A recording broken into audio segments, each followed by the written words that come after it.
But I want to say that I am the pastor that hosted the meeting when Jorge and other groups came together in the basement of my church. Reverend Johnson was there. I think we had 6 or 7 different groups represented, including the Pulpit Forum, the Nation of Islam, and groups that many of us refer to as street groups, some as gangs.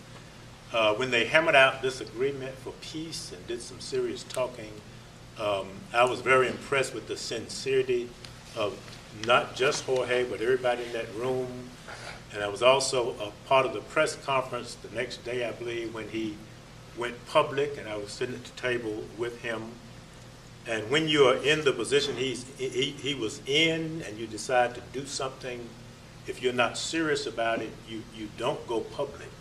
You don't put that in the media. I know Jorge is really being serious about the things that he said he was going to do.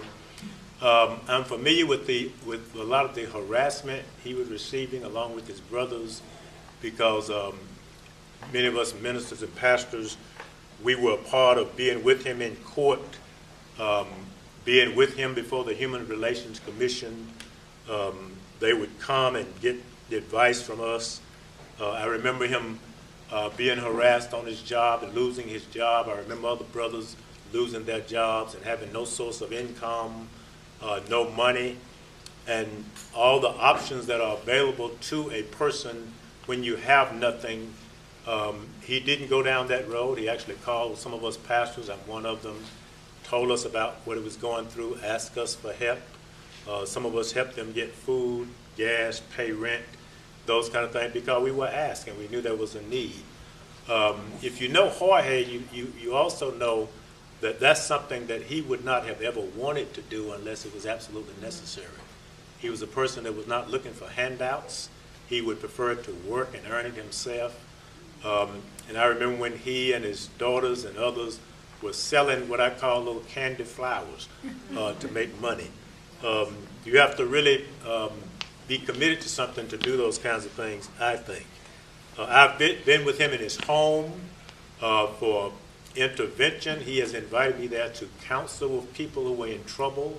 I remember a young teenage girl who was pregnant and was thinking about taking her life, and Jorge had her at his house and called me to come and spend some time with her, and I got her in touch with one of the counselors in our church. He called me to do that. I watched him as a father of his children. He worshiped at my church. He and his group had been to my church more than one time to worship on a Sunday morning and at other times. I was around the table when he was trying to get this agency started to employ people that had difficulty finding jobs because of different things going on in their lives.